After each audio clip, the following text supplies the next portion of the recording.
All right. Hey, guys. Welcome to this special edition episode of The Rip Griffin Show. Coming to you live on all the major social media platforms, Facebook, YouTube, and possibly Twitter. It looks like I'm having a little technical difficulty on that front. But anyways, joining me this afternoon is my good buddy out there on the East Coast, Mr. Brad Chandler. How's it going, man?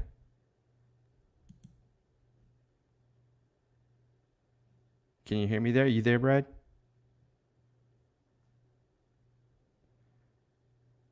Turn your mic on. I think your mic's off. There we go. I think I can hear you now. Nope, mic's on. Something was going on right there. Like it went from I could hear you to it was doing the countdown, but here we are. Well, that's okay. A little technical difficulties at the beginning, but that's nothing we can't, it's not going to slow us down. That's for sure. So hey, I want to thank you, dude. I think this is a great idea going over the ALDS and then talking about the ALCS before it actually starts this time. So Yeah, first, before we even go any further on this, how you doing, bro? man, I'm doing good. It's been a good weekend. So we've been you know kind of watching a little bit of baseball recap. Actually, I was watching the A's and Astros from the ALDS. They were playing the Yankees and Rays game last night on the MLB network. So I've been kind of recapping a little bit, watching some baseball, kind of getting ready for this tonight's game one ALCS. But I'm excited because now we are down to the final four, and we are Right. one This is one series away from the World Series. Absolutely, man. The cool thing, I mean, the uncool thing, I guess, is I just realized that the ALCS is if it goes 7 games, it's 7 consecutive days. But I, I did do a little bit of research, and I saw that the World Series they have 2 days. that's interesting because you would think that given this is in the ALCS and NLCS series, that you would have a break in between, but not in this case. Not until up to the World Series. No, as soon as they get so the Astros and Rays game is tomorrow, Tuesday, Wednesday, Thursday if necessary, Friday if necessary, Saturday if necessary, and then the Dodgers Braves game is Monday through Sunday if necessary, and then the World Series starts on the 20th. Man, So you got the 20th, the 21st, then you got a day off.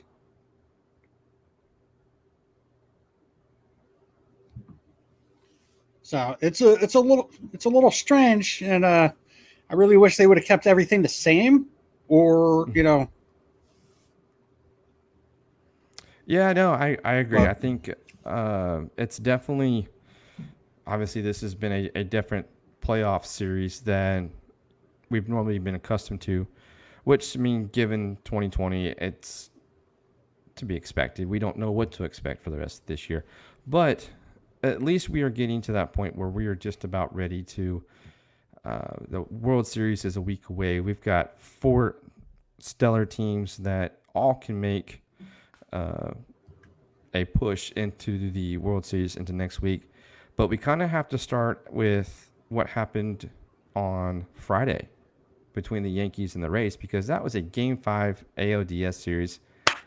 After and you were repping your Tampa Bay Rays this afternoon, and when we look at the other series, when we going back to the wild card, I the the A's and the White Sox went 3 games, went to the max distance in the series.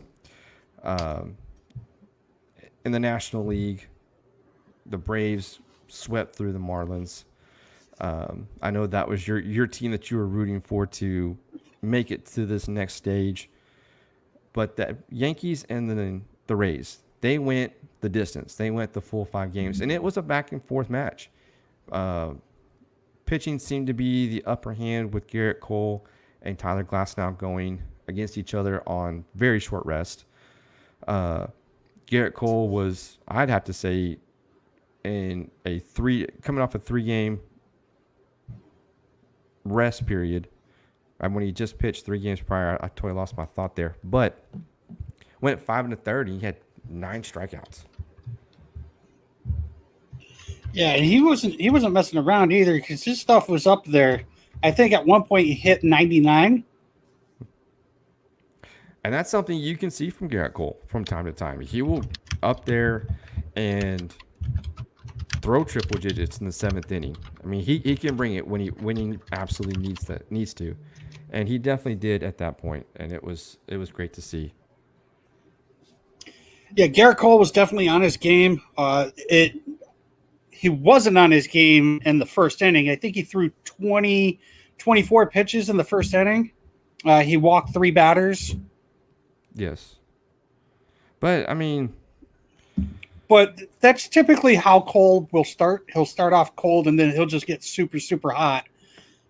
So that's the point in the time in the game that, any team has that they need to get, they need to attack him. Right. Oh, absolutely. So, if you can get to Cole early, then you've got a chance. And his counterpart Tyler Glasnow did fairly well. He only went 2 1/3, but that was kind of the game plan going in from Kevin Cash. Is he was going to be essentially a starter, and then of course, they brought in relievers after that to kind of just keep the game going. And it kind of came down. It was one of those. It was tied 1-1. I think going into the 7th or 8th inning. I think is what it was. The 8th inning is when the Aroldis Chapman home run happened. Yes, and then I'm sorry, not Aroldis Chapman, but up the home run. And there's been a lot of talk that Chapman, he gave up his second go-ahead home run. He gave up one last season in the ALCS to Jose Altuve, which sent him to the World Series. Yeah, and then he sent one. Who hit that? I need to go back and look. I don't even know how to say that guy's name, so I'm not even attempting. But it was the guy that he threw 100-mile-per-hour fastball up above his head. That's right. That was just a few months ago during the season. That was in September. Yeah. So a few weeks ago, actually. But talk about redemption. You throw at my head, just wait. I'm gonna remember that. And then I'm going to send one into the left field bleachers. Right. And then, I mean, the Rays are good. They're a resilient bunch. I'm not going to take anything away from the New York Yankees. I mean, they're a good bunch of guys. They're very athletic. The only problem with them is they're very righty heavy. Yes. I don't like how many do they have that are lefties? I mean, you got Gardner, who's a lefty. Hicks is a switch hitter. Right. But I don't really know anybody else on that team that's an actual lefty. Let's see. I'm trying to look to see who. Because Gio Urshela, I think he's a right-hander as well. Yeah, he's a right-hander. I think Gleyber Torres is a right-hander as well. The catcher. Yep, Torres is righty. Sanchez? Or no. Higashi? Yeah. Higashi or whatever his name is. He might be a lefty. I know Sanchez is not. No, he's a right-hander as well. I'm trying to look here. Hicks, Judge, Ford. They had a pinch hitter. Okay, Mike Ford is a lefty. And he came in to pinch hit in the 8th inning of that game. So, yeah, I mean, the Yankees are pretty stacked, right-handed in that lineup. But that's a problem. You got to mix that up. Yeah. And I think that's going to be one of the keys going into the offseason for the Yankees is getting some left-handed at-bats. I mean, you still have a stellar lineup, no matter what. Absolutely. I mean, you go from you got DJ LeMahieu, who's going to end up winning the batting title. You've got Aaron Judge, who no matter where he is in that lineup, he's a threat. You've got Aaron Hicks, he's a threat. Then you got Stanton. You've got Luke Voigt. Then you got Gio Urshela. You got Torres batting like seventh. And then you got Brett Gardner or Clint Frazier. And then you got Higashi. I'm sure I'm destroying that guy's name. But you've got that Higgy. We'll go with that. Yeah, there we go. He's he's batting ninth. So or Sanchez is batting ninth, you know? So right. Yeah, I mean it's still a great lineup. Now it's just a matter of getting that balance that they need to be effective, because it's almost like when you have a rotation that's all right-handers. I mean, you kind of need some balance to kind of play the matchups, and right. Depending if you have a pitcher that you're going up against that is predominantly better against right-handed pitching, you want to get that balance where you get that left-handed bat in there to kind of hopefully can kind of get some production. Yeah, you can't be all like one side dominant. I mean, there was a game that the Tampa Bay Rays actually went. I mean, they're very well known to go against the grain. I think they were playing the Red Sox. They put an all lefty lineup up. Wow. But I mean, nowadays that's how baseball is being played. You're trying to get the better advantage. If you know a pitcher's going up that you're going up against struggles against right-handed pitching, then or right-handed batting, excuse me, then yeah, throw out all righties, throw out all lefties, Yeah, so I just looked it up. I just Googled it real quick. It says, with Tampa Bay set to face the Red Sox and right-handed pitcher Andrew Triggs at Tropicana Field, manager Kevin Cash filled his lineup card with 9 left-handed batters. This marks the first time in Major League history, going back to at least 1901, in which a team has started 9 lefties in the same game. That was back on September 11th. Wow. And who won that game? Do you know? Did Tampa win? I'm pretty sure they did. The Red Sox suck this year. So. But anyways, I mean, that kind of just those are the questions that the Yankees are going to have to go into if they want to try to get into the postseason, and actually make it a series further than what they did. I know they got ousted out last year in the ALCS. This year it's the ALDS. And they haven't been to a World Series in 11 years now?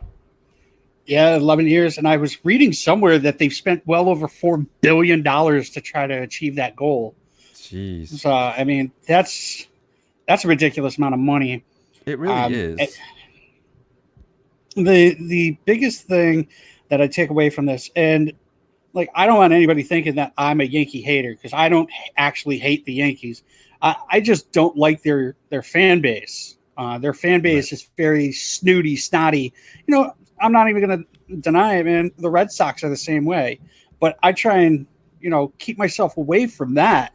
If you're a baseball fan, you can talk crap to me all year. Right. But I just hate those fans that are just like, oh, we got 27 rings. What do you have? It's like, well, I mean, you want to go that route. I mean, the Giants have more rings in the past 20 years than the Yankees. That is true. It's just, and it's almost, the Yankee fan base, I will say, is very passionate about their team. I think every team has a very passionate fan base. I mean, you can look at the Astros, the Rays, Marlins, even, for example. All their fan bases are very loyal to their teams. They get behind them, and they all want them to be I guess the word is, they want them to win at that high level. They want to see those championships. And I guess that kind of goes back to what we may have been talking about in previous episodes, is that the overall aspect for the Yankees is to win and to win continuously. Yeah, I mean their fan base is literally like, what have you done for us lately? And Yeah. that really comes down to like, there's questions that are being asked right now. You know, um, what's going to happen with Aaron Boone? Do you think that they're going to pick up his 2021 option? Um, I personally don't think that Aaron Boone did really a garbage job. If you were George Steinbrenner, he would have been gone after last year.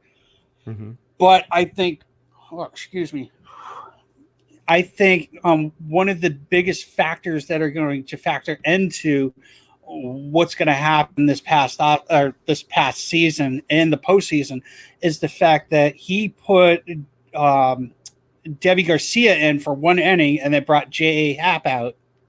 I think that was probably that is going to be the the one thing that they're going to like stab him with and be like, nah, we're not picking you next year. And the other thing, and I've asked Yankees fans this, is that Brian Cashman has been a part of the organization's front office and the general manager since 1998, I believe. Mm-hmm. And you got to question, like, okay, well, he's been there since 1998. He's been a part of 1, 2, 3, 4 World Series championships, and 11 years is a pretty long time for a team like the New York Yankees to not be in the World Series. So those are two very big questions that the Yankees have to ask themselves. The Steinbrenners actually have to get together and be like, all right, so what are we going to do? Right. Exactly.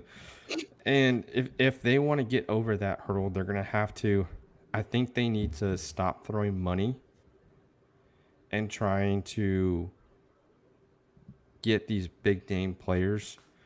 $4 billion over 11 years is a lot of money with nothing to show for it. I think they need to go back and kind of restructure and kind of reevaluate, reassess their players, and maybe come up with a better system to, analytically speaking, that will help them get into the next phase or the next step or the hurdle, whatever you want to call it, because clearly what they're doing now is not working, and that's just my opinion, though. Well, a lot of people think that, talk crap about how the Yankees have bought their championships. I don't care what anybody's. I mean, let's bring it back to 2018. The Boston Red Sox, they bought their championship. There's no doubt about it. Oh yeah. They were the highest payroll that year, and they're the third highest payroll still. But the Yankees' problem is they want. Let's put it like this: they need pitching, but Yes. next year they have Domingo Herman coming back. They have Severino coming back. They have Garrett Cole, and who do they have for the next two starters? I don't know, but I mean, you could go Jordan Montgomery, but the other thing is that you've got that one big name this offseason who's going to be a free agent, who they're going to probably try to get him, Right. and that's Trevor Bauer. I honestly don't think that them going for Trevor Bauer for 1 year is a good idea. I mean, you're looking at possibly going, I don't know, there's talks about $35 million thrown at him. I don't know, man. I don't think he. For one 1 year, because that's all he's going to sign. It's just a 1 year deal. Exactly. So that's a lot of money that you want to throw at a player that you may just have just for one season. So it's either do they go after him or do they maybe try to pick up another couple free agents, another good enough arms that could get you through hopefully the hurdle Well, that you're trying to get over. I mean, you like I said, they have Severino coming back. They got Domingo Germán coming back. If I were the Yankees, I would probably go after somebody like Robbie Ray. See Yeah. if a different scenery would do him some good. I mean, he wasn't pitching all that well this past season. He Right. didn't pitch all that great with Arizona. He definitely wasn't pitching all that great with the Blue Jays. Maybe you can get him for a cheap deal and try to reform him or something, Right. Yeah, like you Maybe said. they go after Tanaka again. No, I can see that happening. I can see them going after Tanaka, and maybe if they can get Robbie Ray at a good price, bringing him in as maybe your number 5 starter. And maybe this will kind of be a Yeah, because band-aid. Tanaka would be a great. Oh, absolutely. And I mean, especially with Severino coming We'll back, just have to probably say, what mid June, July is when Severino will probably be back. right. So, yeah, I mean, use Robbie Ray as I'm gonna call it a band-aid for right now. Let him be your number 5, and just kind of get you through until you get your key guys back. So that way you're saving money in the long run. Then if you need to go out and say Severino is not ready to come back by the trade deadline, you can go out and maybe get a high profile pitcher at the trade deadline and have him as a high price rental, but maybe that might get you over the hurdle as well. There's also the talks about like DJ LeMahieu.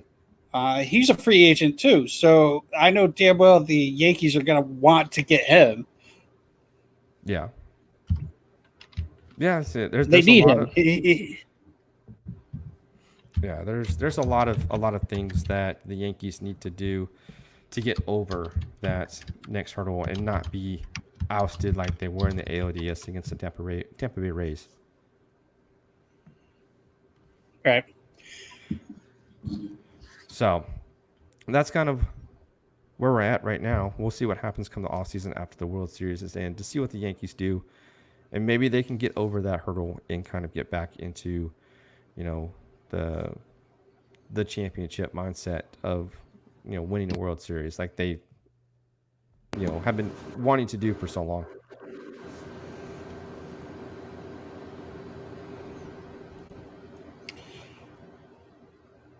So, the ALCS. Let's change gears a little bit. Let's talk about Yep. tonight's matchup between the Houston Astros and the Tampa Bay Rays. Now, I think it's going to be a good game. I really think it's going to be. We have Framber Valdez going game 1 for the Astros versus Blake Snell. This is going to be a good matchup between these two pitchers. Both offenses are right where they need to be, and I think it's going to be a good game.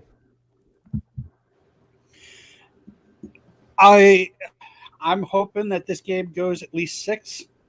I have a feeling that it's going to go 7. Personally, I'd rather it just go 4, Tampa Right? Bay. I know the Astros are your dudes, and the Astros are getting a lot of hate, for the 2017 scandal. I think, I've said it before, and I'll say it again. I think that the Houston Astros are a talented bunch. I don't believe what they did in 2017 was good for not only the team but like each member of that team. I actually just found out, and I find it absolutely hilarious, that every time the Athletics played the Houston Astros this year, Mike Fiers didn't pitch. I know. that had to be by design, to be quite honest. I Oh, think, it was 100% by design. and The that guy was the rat. and I kind of think that's kind of messed up on Bob Melvin's part. I I mean, and that may have cost him the series, to be quite honest, because he threw every other pitcher out there that the Astros, and I'm going to use them as an example, but with any team, to be quite honest, once you start to see a pitcher over and over again, you kind of start to develop their release points and different quirks and whatnot, how they hold their glove, and to kind of find out whether or not they're tipping pitches or whatnot. And I think that's where Melvin went wrong. Exactly. Yeah, and you don't put Mike Fiers in at all. And then imagine if he had put Mike Fiers in for, I don't know, one of those games in the ALDS. I mean, we might have a different outcome. But that's where I was talking about before. Like, I don't believe Bob Melvin's a good manager. I believe he thinks too much with his heart and less with his head. Right. And that's why they're sitting at home, and the Astros have moved on, because there was too many mistakes that, pitching wise, from the Athletics, that they should have done better. And taking a pitcher out too soon, or leaving a pitcher in too long, was the downfall. And the Astros, they jumped on it like their offense is capable of doing. And here they are going against the number one seed in the American League, the Tampa Bay Rays. And it's going to be a shootout. It really is. It's not how the baseball media drew it up, because they wanted the Astros out. And here they are sitting one series away from the World Series. I think it would be a total slap to the face to everybody in the baseball world that was counting out on the Houston Astros making it, that they made it to the World Series and they faced the Dodgers. Wouldn't that be something? That would be a script that nobody wrote. I mean, if it happens, I'm gonna probably lose it. I will tell you right now that if the Dodgers do make it to the World Series, regardless if they make it to the World Series or not, if they end up making it to the World Series and they lose, I don't see Dave Roberts coming back. No. To be going to the World Series because they went in 2017 to 18, and then, of course, they didn't go in 19, but because they were ousted by the Nationals. But yeah, I mean, you go to the World Series back-to-back years, you should at least come out with at least one. And especially to they're be a basically team, not to bring up a football reference, but they're starting to seem like the Buffalo Bills back in the 90s. Exactly. That's exactly right. And how many National League West Division titles have they won? What, 8 in a row? I think starting back in 2000. Gosh, I'm gonna have to look that up now. But yeah, it's been a lot. They've dominated year after year, and still don't have the coveted World Series that they have longed for. So they have won the NL West for 1, 2, 3, 4, 5, 6, 7, 8 years in a row since 2013. They won 2008, 2009. So, I mean, it's not like they haven't had a chance. Yeah, exactly. And I think that's going to be maybe they're a team that excels in the regular season, but doesn't do well when the big chance comes up in the postseason. I don't know. I mean, that's just me though, but that's just my opinion. So, what you got? So I know you got to get going soon, and we got to cut this a little short. So let's put some predictions down. Okay. So right now, why don't you go first? I'll let you go first. I want Tampa. I want Tampa and 6. Okay. I So, want it to be a fight. I want the Astros to do their thing. Um, I think that this series actually has the chance to go 7, but I think Tampa in 6. okay.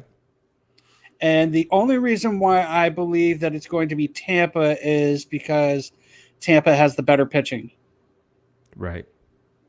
And that's The fact that I'm sorry, but the no, go fact ahead. that Verlander isn't a Mhm. part of the rotation this year and Cole isn't on the Astros this year just goes to show that that's the reason why I'm giving the Astros a chance, but I just think that Tampa's going to take them in 6. And I'm not saying Astros going against the Astros because of the 2017 scandal.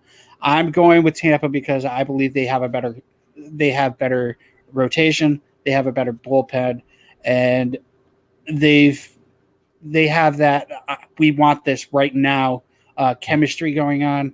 Um, Right. so I think Tampa in 6. Okay. See, if I want to be objective, I would go with the Rays as well. I mean, yes, I am an Astros fan. Yes, I do want the Astros in my heart. I want them to go on to the World Series. But it's like you were mentioning as well. The pitching is going to be the key. Yes, the Astros will throw out Framber Valdez in Game 1, Lance McCullers Game 2. Game 3 is probably to be determined between Zach Greinke or Jose Urquidy. Um, no, either of those guys can go Game 3 or Game 4. I mean, we know the offense can score runs. That we know. Both, both on both sides. Exactly. So we know it's going to be an offensive match back and forth. Both will exchange runs and exchange blows and whatnot. But at the end of the day, it comes down to the pitching. And the Astros, yes, they have a really young bullpen in rookies. You've got veterans like Ryan Presley who have shown that he can come in and close the game, but he's also blown some saves as well. Bullpen is a factor, but we have to go back and look. And I'm going to make the reference back to 2017 again because the Astros, they had a rotation. I mean, it was decent. If you look at Dallas Keuchel and Charlie Morton, they had Lance McCullers at the time. Of course, they brought in Justin Verlander right there at that August 31st deadline to kind of catapult this rotation a little bit. But the bullpen was never there in 2017, and yet they still won it all. And they didn't have Garrett Cole at the time.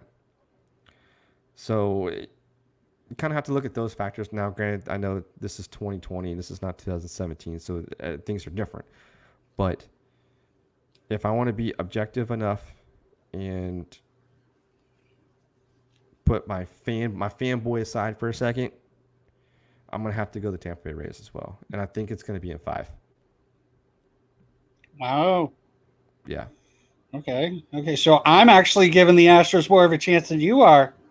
as much as it pains me to say, but I've got to be You realistic just as want to well. be realistic. Yeah. So I'm I while you were talking, I was just looking this up, and I was like, "What is the probability of the Astros beating the Rays?" Mhm. And right now, it says this is through Google. Says since the Rays would be expected to defeat the Astros 71% of the time, we can calculate the Rays going on to the World Series. Wow. And I put out a poll also. Let me bring that up real quick on Twitter. That Yeah, I actually let me go pull up that poll because I put up 2 polls. I put one up, um, who the followers would like to win the NLCS and the ALDS or ALCS, excuse me. So in the NLCS, it's actually a 50-50 between the Braves and Dodgers. Now it's got 10 votes. It still has some time on that poll, but the Astros Rays, I've got 56% of the followers say the Astros are going to beat the Rays. And that's got 9 votes as nah. well. How many of those people are actually just Astros fans? Probably all of them. Yeah, I'm So probably gonna go with that because right now we all know that the Astros are taking the villain role. yeah, absolutely. And that's been their mindset since they reached the postseason. Is they have that us against the world mentality, and rightfully so. Given everything that's been going on, I know we've talked about it in depth a lot, but you know, it would be a a headline if they actually beat the Rays and went on to the World Series. So Oh, definitely. It'd be a yeah, slap in the face to all of them hmm MLB and all the media people. I do think that the Houston Astros got off easy this year. They're not hearing it from the fans. They were getting a lot of it during oh spring yeah, training. Then COVID hit. So, yeah, yeah. So it's but yeah. but if they make Uh, it to the World Series, man, you can expect them to hear it. oh, absolutely. And you know, one thing that would benefit them the most is, especially right now in the ALCS, is there's actually going to be uh, their families are going to be able to be in attendance at games. So they'll have some cheering. Of course, I mean from the Tampa Bay side as well. There's going to be um, probably some booze or whatnot, but there will be at least some fans there. I mean, it's going to be their families, and then if they get to the World Series, which the World Series is in Arlington, which is in Texas, that will have actual fans. What 10,000 or 11,000 is what we were talking about a couple weeks ago. 11,500. Yeah, and they have some fans there, and also it's in Texas, so it would be considered almost like a home game, or like being at home. Yep. So that's something they have to look forward to, and I think if they can get over this hurdle, which is the Tampa Bay Rays, then they definitely have a shot to win it all. We'll have to wait and see. Absolutely. Who do we got? Who we got in the National League? Nationally, we got the Braves and the Dodgers. That game starts tomorrow. Game Right. one. Um, I don't know who's going to be pitching that one yet, though. I don't know if they've released the rosters yet. Uh, they have Bueller starting tomorrow for the Dodgers. I know that for a fact. Give me a quick second. I'll pull up. It would probably be Max Fried for game one for the Braves. I I wouldn't. I won't. Yep, you got Fried and Bueller. Okay. So that's going to be another good The matchup as well. Rays. The Rays have Valdez and Snell tonight. Yeah. Tomorrow's McCullers, and the Rays haven't announced their third It'll probably be or their Morton. second. Well, I don't know. Um, and Is then Morton? game 2 of the NLCS is Anderson versus Kershaw. Okay. Boy, that Anderson kid So looks good. I'm I'm taking Dodgers. I don't know how how quickly they're going to do it, but I'm taking Dodgers. I'm gonna predict a sweep. Okay. Well, I'm going to go against you and go the Braves. Okay. I think the Braves have the offense and they have the bullpen to get through. Um, I'm going to say, They definitely have the offense. yeah, I'm going to say 6 on this one for the Braves. Okay. So, The only reason why I'm going with the Dodgers, Jansen's been a little shaky, I guess, yeah. but I think that the rotation's a little bit better. I think that the offense is actually a little bit better as well. That's not taking away anything from the Braves. I know they got Freeman, they've got Acuna Jr., they've got Ozuna. I know they got all those guys, but I mean, when you got a stacked lineup like the Dodgers, I mean, you got Mookie Betts, you've got Bellinger, you've got Turner, you've got Muncy, you got Seager. You got all these guys. I just think that the lineup for the Dodgers is a little bit better. I think the rotation is just a little bit better. I think the bullpen might just be about even, maybe favors the Braves a little bit. But I just think the way that both teams have been playing in this postseason, someone's got to lose, and I kind of want to see the Dodgers go on. Well, it's definitely gonna be interesting. That's for sure. We've got a great group of postseason games coming up. It's gonna be exciting this next week until we get up to the World Series. So any team can win it and can win it all. So it's gonna be exciting, an exciting week of baseball. Yep. Absolutely. Well, man, I think that's all we got for this episode. It's been awesome. I appreciate you coming on and we're us doing a quick ALCS and even a little NLCS preview, talking a little Yankees and what they may need to do in the off season. So it's been fun. We'll see what happens this week. All right, bro. It's definitely. I'll see you on Thursday. All right, man. Hey, you want to take us home real quick? What are we doing?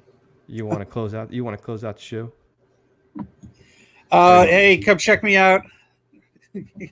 Come check us out. I'm over at Twitter at BRSBaseball83.